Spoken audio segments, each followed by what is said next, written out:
미국 연방준비제도가 오늘 새벽 기준금리를 0.5%포인트 인하하는 일명 빅컷에 나서면서 한국은행의 10월 기준금리 인하 가능성도 커지고 있습니다. 한국은행 출입하는 이동직 기자와 함께 자세한 내용 짚어보겠습니다. 안녕하세요. 네, 미국 연방준비제도가 드디어 기준금리를 인하했네요.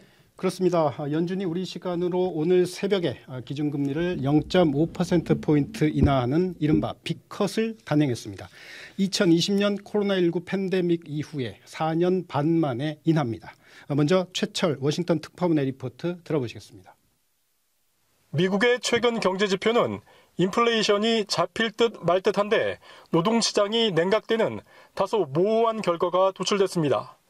이에 따라 연준이 0.25%포인트를 내릴지 아니면 통 크게 0.5%포인트 인하하는 빅컷을 할지가 초미의 관심사였습니다.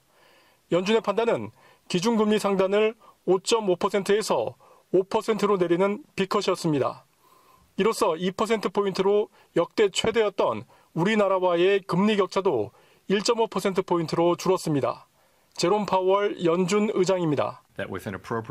우리는 완만한 경제 성장과 인플레이션이 2%를 향해 가고 있는 상황에서 노동시장의 강세를 유지할 수 있다는 자신감이 있습니다. 물가는 안정세에 있다고 보고 경기 부양 쪽으로 정책의 무게중심을 둔 겁니다. 또한 연준은 올 연말 금리 중간값을 4.4%로 낮춰 두 번 남은 올해 통화정책회의에서 추가로 금리를 인하할 것임을 시사했습니다. 다만 제롬 파월 의장은 향후 금리 인하 결정은 경제 지표에 맞게 신중하게 결정할 것이라며 특정 정치인이나 정당과는 상관이 없다고 선을 그었습니다. 공화당 대선 후보인 트럼프 전 대통령은 공개적으로 대선 전 연준의 금리 인하를 반대해왔습니다. 워싱턴에서 CBS 뉴스 최철입니다. 네, 최철 워싱턴 특파원의 리포트 들어봤는데요. 연준의 빅컷 단행으로 한국은행에 대한 금리 인하 압박이 앞으로 좀 거세질 것 같아요. 그렇습니다. 최근 안정된 물가와 부진한 내수 경기는 기준금리 인하의 여건을 충족시키고 있습니다. 그러나 금리 인하가 자칫 집값과 가계대출 폭증에 불을 붙일 위험성을 한은은 고려해야 하는 상황입니다. 네.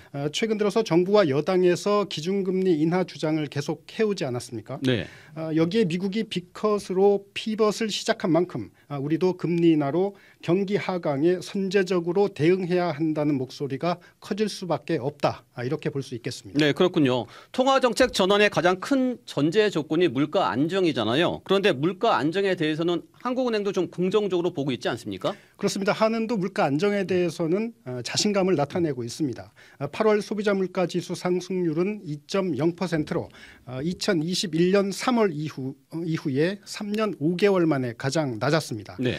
이창용 한은 총재도 지난달 기준금리를 동결하면서 물가 안정 측면에서는 기준금리 인하를 충분히 고려할 수 있는 시기가 됐다. 이렇게 말을 했습니다. 네, 그렇군요. 한국은행이 독립된 통화정책기관이긴 하지만 민간 소비 부진 등을 감안해서 통화정책 전환 필요성에도 일정 부분 공감하고 있죠. 그렇습니다. 경기를 고려한 피벗의 필요성에는 한은도 일정 부분 동의를 하고 있습니다. 한은은 최근 발표한 통화신용정책 보고서에서 고물가, 고금리 상황이 지속되면서 내수의 핵심 부문인 민간 소비 회복이 지연되고 있다면서 2020년 말 대비 올해 8월 말 생활물가 누적 상승률은 16.9%로 취약계층 구매력이 더 크게 위축됐을 거다 이렇게 평가를 했습니다. 네.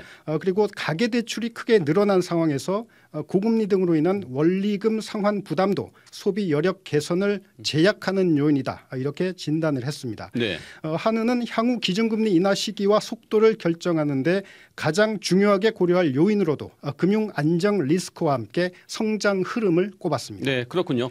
물가 안정과 경기 측면에서는 금리 인하 여건이 조성됐다고 보여요. 하지만 역시 관건은 집값과 가계대출 아니겠습니까?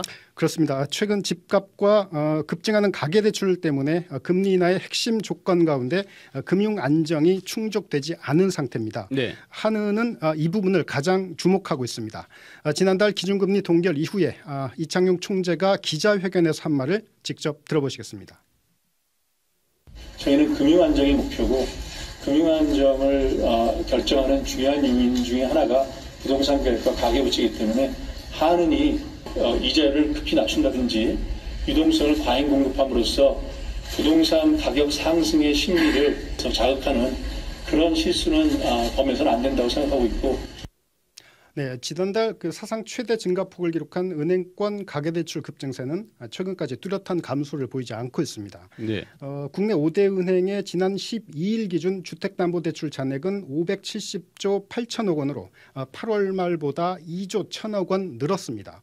상환을 고려하지 않은 5대 은행의 주택구입 개별 주택담보대출 신규 취급액은 이달 들어서 지난 9일까지 3조 645억 원으로 하루 평균 3,405억 원에 달합니다. 네.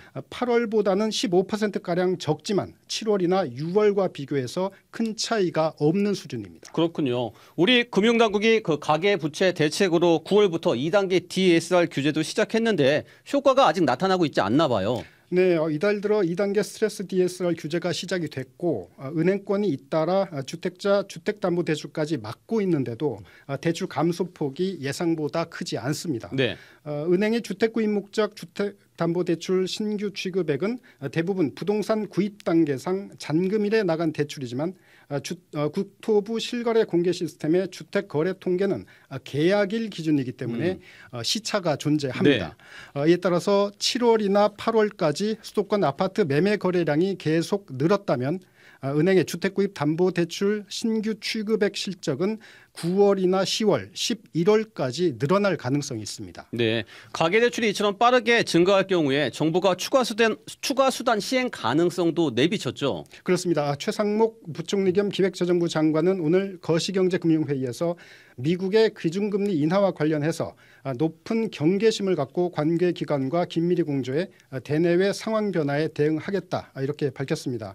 최 부총리는 특히 가계대출과 관련해서 주택시장이 과열되거나 가계부채가 빠르게 증가할 경우 추가적 관리 수단을 적기에 과감하게 시행하겠다 이렇게 말을 했습니다. 이복현 금융감독원장도 내부 회의에서 가계대출의 안정적 관리 기조를 확고히 유지하고 필요시 상황별 거시 건전성 관리 수단이 적기에 시행될 수 있도록 준비하라고 주문했습니다. 네, 그렇군요. 이번 달에서 10월 초까지 가계대출 관련 지표에서 뚜렷한 감소세가 이렇게 보이지 않을 경우에는 한국은행으로서는 당장 10월에 서둘러 피벗에 나서기가 쉽지 않을 것 같아요.